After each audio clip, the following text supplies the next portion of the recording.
इस बार बाबा ये बहुत ज्यादा जोर दे रहा है, बच्चे आपका योग ज्वालामुखी योग होना चाहिए, साधारण योग नहीं, लेकिन ज्वालामुखी योग। ज्वालामुखी योग किसे कहते हैं? ज्वालामुखी योगी बनने का क्या विशेष धारणा चाहिए, क्या विशेष पुरुषार्थ चाहिए? तो ज्वालामुखी योग, योग या याद बात एक ही है। याद से या योग से विक्रम विनाश अवश्य होते। ये आग है, लेकिन एक है धीमी आग, एक है पावरफुल आग। इसमें अंतर है। पावरफुल आग में फटाफट सब जल जाता है, उसका पुराना रूप चेंज हो जाता है। अगर स्लो आग है तो ये चीजें नहीं हो पाती हैं, समय भी बहुत जाता है। लेकिन समय थोड़ा है, बनना संपन्न है, इसलिए ज्वालामुखी योग अर्थात पावरफुल योग। जैसे आग की 3 स्टेज है। आग माना आग, लेकिन आग की 3 स्टेज है। जो पावरफुल स्टेज है उसे ज्वाला कहते हैं। जैसे आग का छोटा रूप चिंगारी है, छोटी सी चिंगारी है आग, लेकिन छोटी सी चिंगारी। उससे बड़ा आग का रूप है लौ। और जब बहुत बड़ा रूप हो जाता है तो कहते हैं तो आग की जैसे ज्वाला धधक रही है। तो आग के बहुत बड़े रूप को ज्वाला कहा गया है। ऐसे योग का पावरफुल रूप, सबसे पावरफुल रूप को ज्वालामुखी योग कहा गया है। आप देखो, वैसे भी लौकिक में जो ज्वालामुखी निकलता है, आप देखेंगे उसको पहाड़ से या धरती के अंदर से जो आग निकलती है बहुत ऊंची जाती है, फिर नीचे आती है। तो पावरफुल रूप को ज्वाला रूप कहा गया है। उस रूप में आत्मा बाप के समान स्वयं को अनुभव करती है। बाप के समान की स्थिति में स्थित होकर फिर भगवान से मिलन मनाना, उससे ज्वाला पैदा होगी। लेकिन ज्वाला स्वरूप की भी 3 स्टेजेस है। जैसे आग की 3 स्टेजेस बताया, चिंगारी है, लौ है और विकराल रूप है। ऐसे ज्वालामुखी योग की भी 3 स्टेजेस है।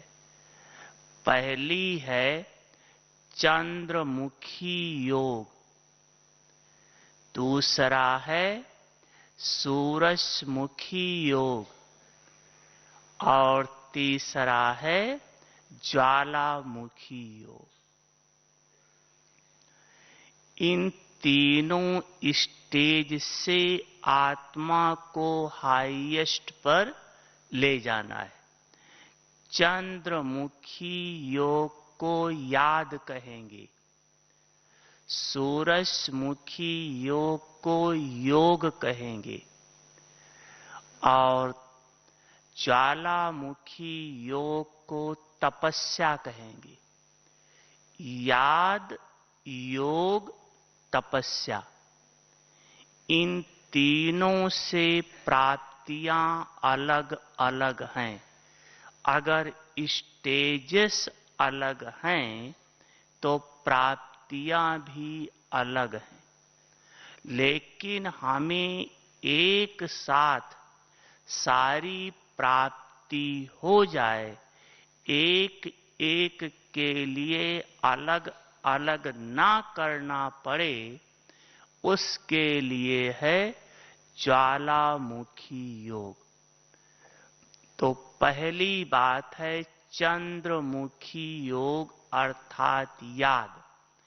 तीनों से प्राप्ति क्या है? याद, योग, तपस्या। याद से सुख मिलता है, याद से सुख मिलता है। योग से विक्रम विनाश होते और तपस्या से आत्मा बाप समान बन जाती है, बाप का वरदान प्राप्त करती है, स्वयं मास्टर बन जाती है। याद से सुख, योग से विक्रम विनाश और तपस्या से आत्मा बाप समान बनती है। याद का आधार क्या है? जो हमारी याद निरंतर बाप से जुड़ी रहे, आत्मा निरंतर भगवान से सुख का अनुभव करती रहे। याद का आधार है बाप के साथ सर्व संबंध साकार में, प्रैक्टिकल में सर्व संबंध। क्योंकि संबंध के आधार से सुख है। जितना आत्मा भगवान के साथ प्रैक्टिकल में संबंध जोड़ती है, उतना आत्मा को प्रैक्टिकल में सुख की प्राप्ति होती है। अगर प्रैक्टिकल में संबंध नहीं जोड़ा है तो प्रैक्टिकल में प्राप्ति नहीं होगी, सिर्फ भावना का भाड़ा मिलेगा, टेम्परेरी सुख मिलेगा।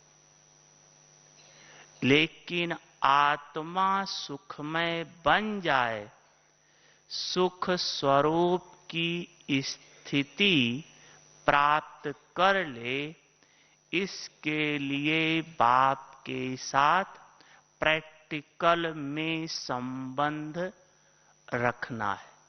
जैसे लौकिक में संबंध के आधार से सुख मिलता है, बाप से वर्षा मिलता है, माँ से लालना पालना प्यार मिलता है, संबंधियों से सहारा मिलता है, ऐसे बाप से सर्व संबंध प्रैक्टिकल में जोड़ो तो सर्व प्रकार के सुख आत्मा को मिल जाएंगे और आत्मा सुख स्वरूप, शांत स्वरूप, प्रेम स्वरूप बन जाएगी, सुखमय स्थिति का अनुभव करेगी। दूसरा है योग। योग का आधार है अंतर्मुखता की गुफा। योगी हमेशा गुफा में बैठते। अंतर्मुखता की गुफा। जितना आत्मा अंतर्मुखी बनेगी, उतना आत्मा अपने स्वरूप में स्थित हो पाएगी। अगर अंतर्मुखी नहीं बन पाती है, तो अपने स्वरूप में अर्थात आत्मक स्वरूप में स्थित नहीं हो पाएगी। वो रटती रहेगी, मैं ज्योतिर्बिंदु आत्मा हूं, लेकिन रटने वाली स्थिति होगी, स्मृति होगी, लेकिन स्वरूप नहीं होगा। तो स्वरूप में टिकने के लिए अंतर्मुखता की गुफा में जाना है। अंतर्मुखी किसे कहते हैं? अंतर्मुखी अर्थात मन बुद्धि का मुख सदा बाबा, बाबा का ज्ञान और बाबा की सेवा में इसी तरफ लगा रहे। बाबा, बाबा का ज्ञान अर्थात बाबा जैसी श्रीमत दे रहा है, उस प्रमाण मन बुद्धि को लगा के रखना अंतर्मुखता है। अगर इसमें अलबेलापन लाते हैं तो अंतर्मुखी नहीं बनेंगे। बाहर का देखना, सुनना, बोलना, चलना, खाना, पीना ये अच्छा लगेगा, और जिसको ये अच्छा लगेगा वो अंतर्मुखी बन के आत्मक स्वरूप में स्थित होकर बाबा को याद करे, ये नहीं हो पाएगा।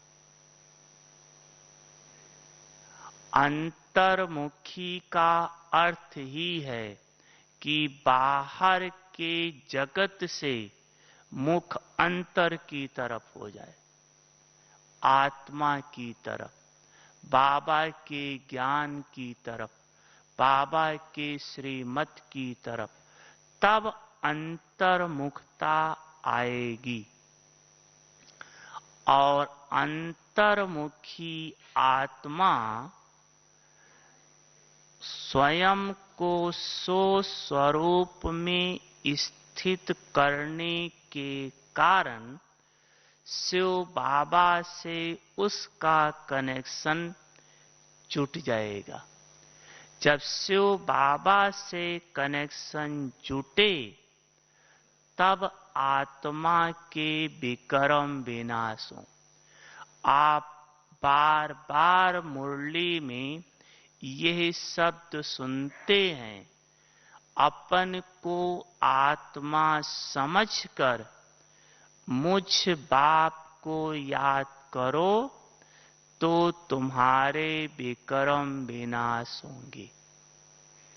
आत्मा समझकर, तो आत्मा अपने विक्रम को विनाश कर सके, इसके लिए पहला पुरुषार्थ है अंतर्मुखता की गुफा में बैठना। अगर आप रास्ते से चल रहे हैं, इधर उधर देखने का मन कहता है, देखते हैं तो अंतर्मुखी नहीं बन सकोगे। अभी बाहर की आकर्षण है, अंतर्मुखी जाओ, आत्मा के बारे में चिंतन करो, परमात्मा के बारे में चिंतन करो। बाबा ने क्या श्रीमत दी है उस पर मनन करो, उसका अभ्यास करो, अंतर्मुखता की गुफा में आ जाओगे। बाहर के वायुमंडल से सेफ हो जाओगे और जो मुखी गुफा में बैठा है वो जब योग में बैठेगा तो जितनी देर चाहे स्वयं को बाबा के पास बिठा सकेगा।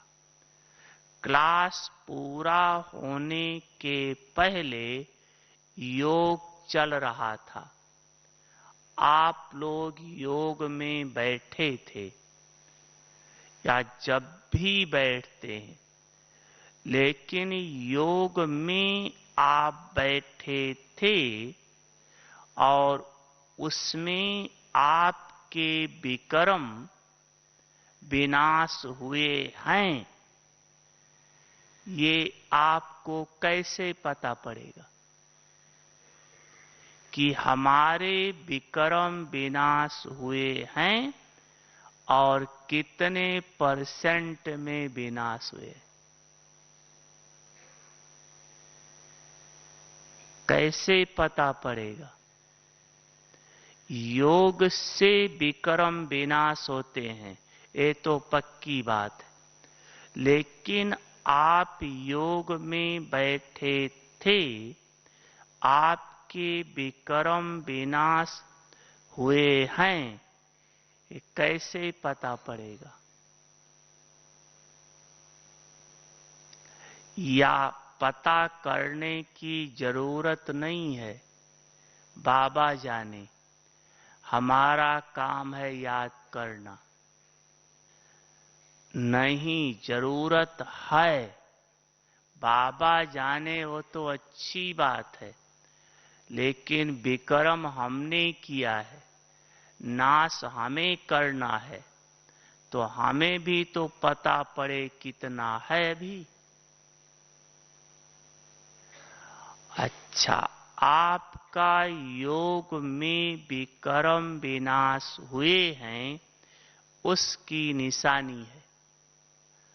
अपने आप अनुभव करके देखना कि जब आपका योग पूरा होगा, जितनी देर बैठे थे योग में, योग पूरा होगा तो योग पूरा होने के बाद आपके मन बुद्धि में एक ही विचार आएगा कि और बाबा को याद करें, और बाबा को याद करें। इधर उधर ना देखने का मन कहेगा, ना कुछ बात सोचने का मन कहेगा, बस एक ही संकल्प आएगा, बुद्धि में भी बार बार यही आएगा कि बाबा को और याद करें, बाबा को और याद करें। ये मन की खींच जितनी ज्यादा बाबा की तरफ हो रही है, उतना ज्यादा आपके विक्रम विनाश हुए। जैसे बाबा कहता है, जितना सुई से जंक उतरेगा उतना चुंबक उसको खींचेगा। तो जितना आत्मा से जंक उतरता है उतना चुंबक बाबा खींचता है। मन की खींच उतनी बाबा की तरफ होगी जितना जंक उतरा है। तो जंक उतरने की निशानी है आपके विक्रम विनाश हुए, और उसकी रिजल्ट है मन की खींच बाबा की तरफ स्वतः लगी ही रहे। किस स्टेज से विक्रम विनाश होंगी?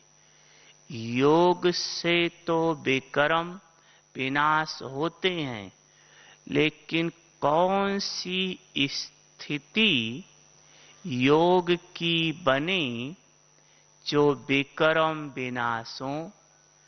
वो स्थिति है कि जब आत्मा कुछ देर तक परमात्मा की याद में समाई रहे और कुछ संकल्प ना आए, बस मैं आत्मा, मेरा बाबा, मेरा बाबा, इसी एक संकल्प में आप आत्मा और परम आत्मा दोनों मिलके एक हो जाओ।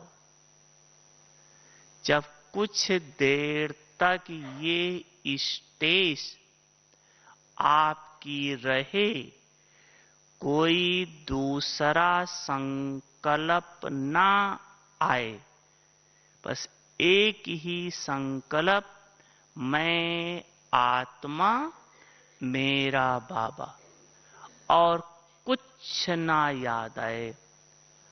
जब थोड़ी देर ये स्टेज बनी रहे, आप और बाप दोनों मिलकर एक रहें, फिर आत्मा के विक्रम विनाश होंगे।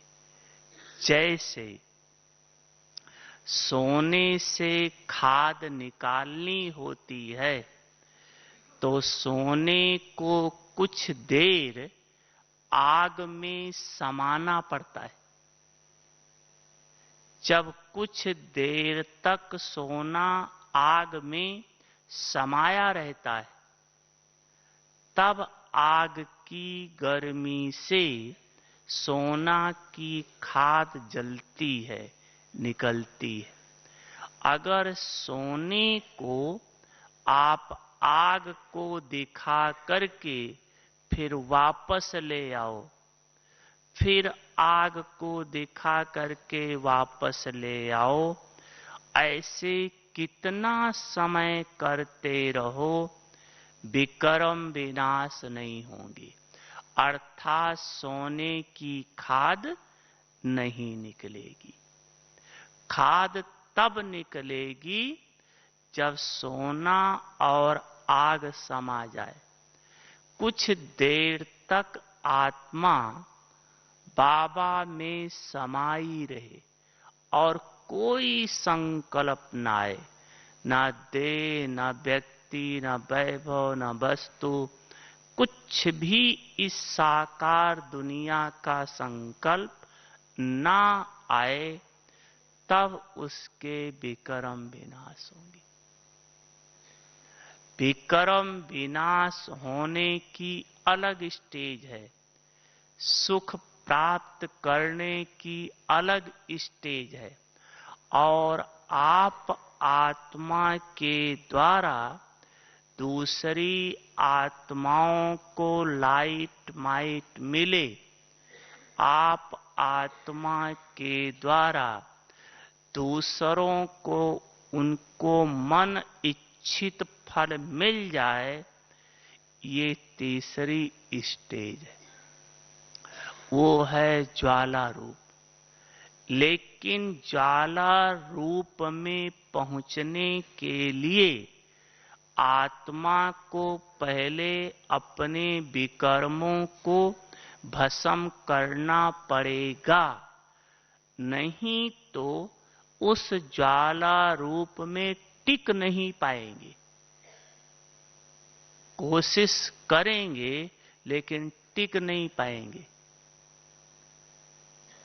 इसलिए पहले अपने विकर्म को विनाश करो, अर्थात योगी बनो, और उसमें विशेष अशरीरी होने का अभ्यास चलाओ, अंतर्मुखी बन करके। अगर अंतर्मुखता का अभ्यास नहीं होगा तो आत्मक स्वरूप में टिक नहीं पाएंगे, फिर विकर्म विनाश नहीं कर पाएंगे। तीसरी स्टेज है ज्वालामुखी। ज्वालामुखी स्टेज के लिए चाहिए बेहद की वैराग्य वृत्ति, बेहद की वैराग्य वृत्ति। वैराग्य वृत्ति की भी दो स्टेज है, एक है न्यारा बनना, एक है उपराम बनना। न्यारा बनना और उपराम बनना, बिना वैराग्य वृत्ति के त्याग नहीं हो सकता, और बिना त्याग के तपस्या नहीं हो सकती है। तो वैराग्य वृत्ति बेहद की चाहिए, हद की नहीं।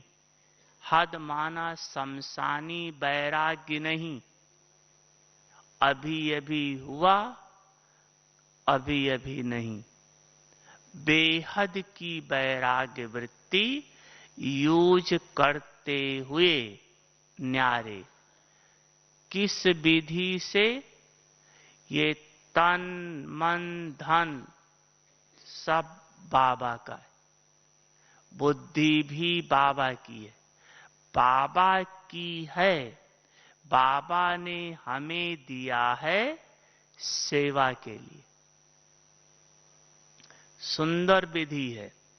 पहले न्यारे बनो, बाबा को दे करके न्यारे बन जाओ।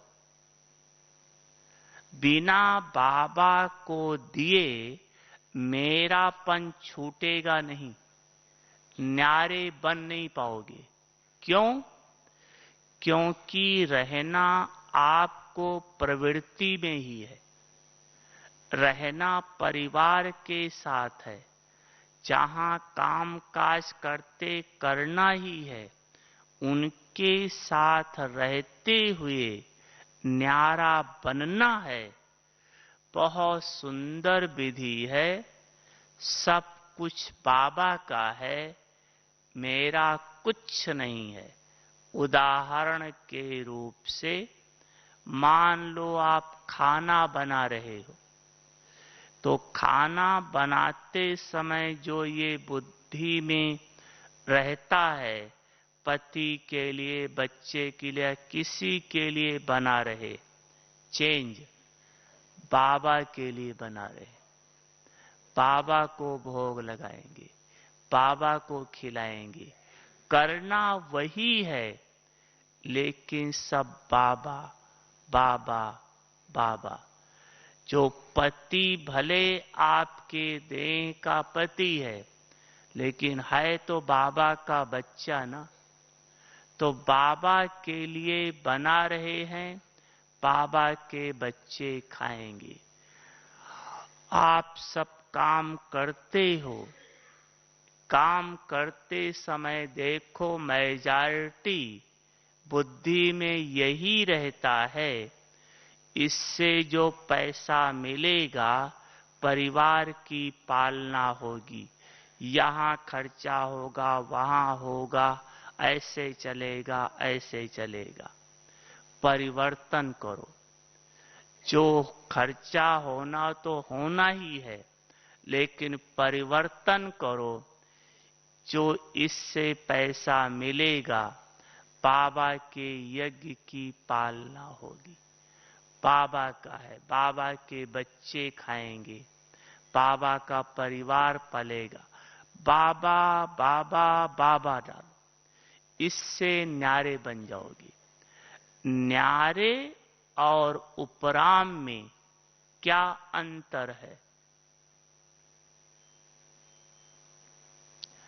न्यारा और उपराम क्या अंतर है? बोलो शक्तियां।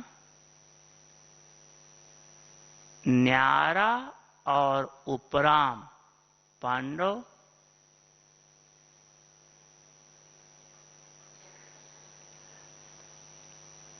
अच्छा, न्यारा है कमल का फूल और उपराम है गुलाब का फूल। न्यारा है कमल का फूल। देखो, पहले तो न्यारा बनना है, फिर उपराम बनना है। कमल के फूल में देखो, पूरे परिवार के साथ है। पानी ही उसका जीवन है, फिर भी वो पानी से ऊपर है, परिवार से ऊपर है। जब न्यारा बनता है तब प्यारा लगता है। जब तक वो पानी के अंदर है, परिवार के साथ है, तब तक न्यारा नहीं है, तब तक कोई देखता भी नहीं है। प्यारा तो लगना बड़ी दूर रही, कोई देखता भी नहीं। लेकिन जब सबसे ऊपर आ गया, अर्थात न्यारा बना, तब प्यारा बना। और गुलाब का फूल आपने देखा होगा कि गुलाब का फूल यहां अपने पास बहुत है। या देखा होगा कि जब गुलाब का फूल पूरा खिल जाता है, फूल, तो उसके पत्ते अपने आप झड़ जाते, या जरा सा हिलाओ सब पत्ते झड़ जाते, सिर्फ बीच में वही फूल बचता है। और किसी भी फूल की विशेषता ये नहीं है। किसी का फूल का पत्ता झड़ता नहीं है, सूख जाता है लेकिन झड़ता नहीं। गुलाब का फूल पत्ते सब झड़ जाते, एक भी पत्ता नहीं रहता है, सिर्फ वही रह जाता है। उपराम, जैसे देखो, जब सब्जी बनाते हो तो उसे न्यारा करने की कोशिश करते हो। कड़ाही में ना लगे बार बार चलाते हो। और जब पूरा पक जाता है तो अपने आप ही छोड़ देता है, कोई किनारा नहीं पकड़ता है। सब किनारा छोड़ दिया, सबसे न्यारा हो गया। तो पहले न्यारा, फिर उपराम। और गुलाब के फूल की दूसरी विशेषता है,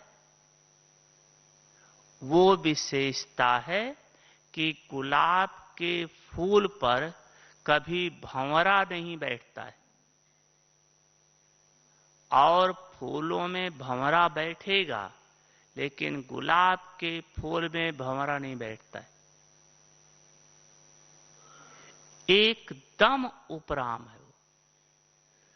तो पहले न्यारा, फिर उपराम स्थिति लाओ।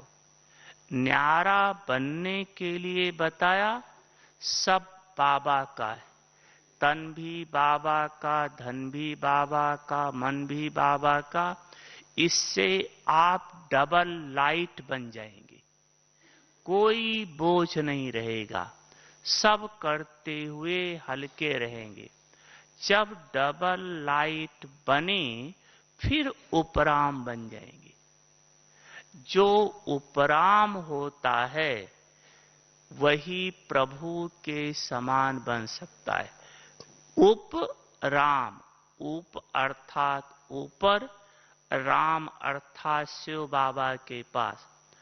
ऊपर शिव बाबा के पास वही रह सकता है जो यहां से उपराम होगा। देह के संबंध, व्यक्ति, वैभव, वस्तु, इनसे पहले न्यारे बनो, फिर उपराम बनो। जब उपराम बन जाओगे, फिर आपको ज्वालामुखी योग में स्थित रहना सहज हो जाएगा। क्योंकि ज्वालामुखी योग का अर्थ ही है पुराने संस्कार, स्वभाव, खाता सब खत्म। अगर ज्वालामुखी योग में स्थित हो जाओ तो सर्व प्राप्तियां उसी में समाई है। जैसे बीज में सब कुछ समाया है, लेकिन जब धरती में आता है, पौधे निकलते हैं, कितना विस्तार जाता है।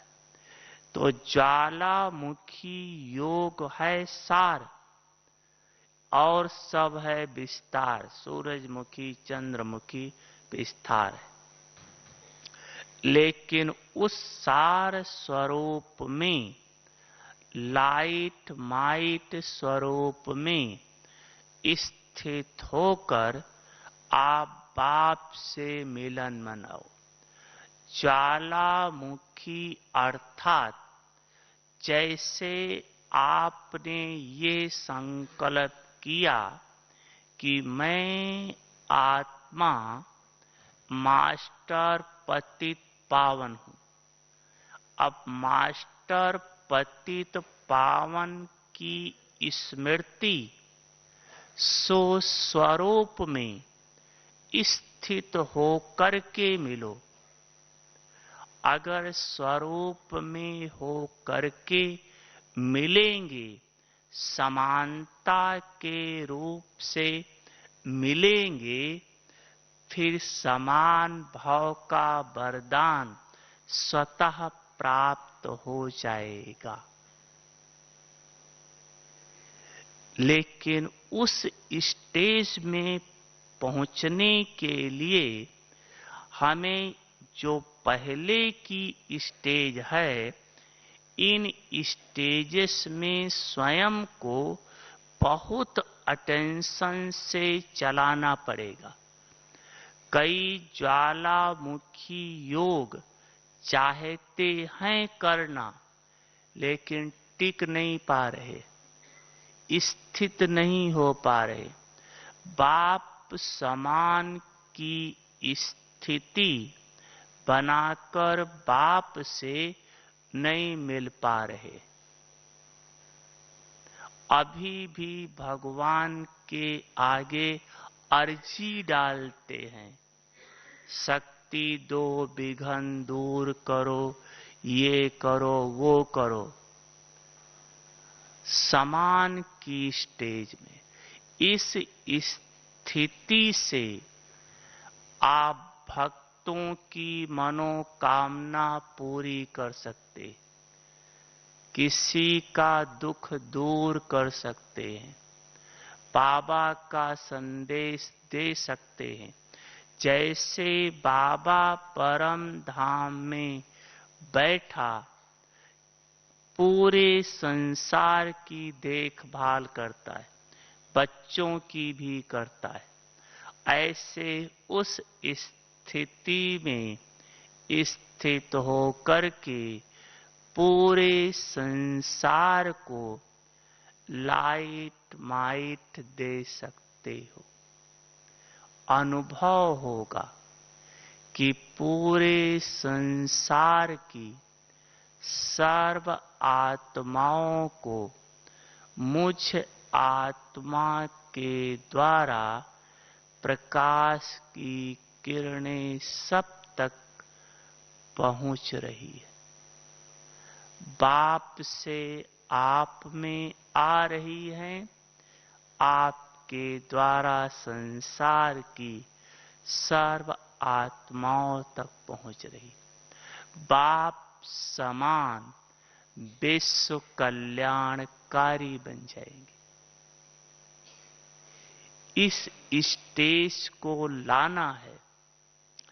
थोड़े समय इस स्टेज में स्थित रहकर देखो, आप स्वयं अनुभव करेंगे कि मैं आत्मा कितनी दिव्य बन गई, कितनी प्योर बन गई हूं।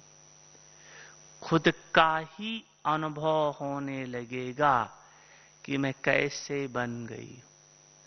और जितनी आत्मा में दिव्यता आती जाएगी, आत्मा प्योर होती जाएगी, उतना सहज उस आत्मा में दैवी गुण आते जाएंगे।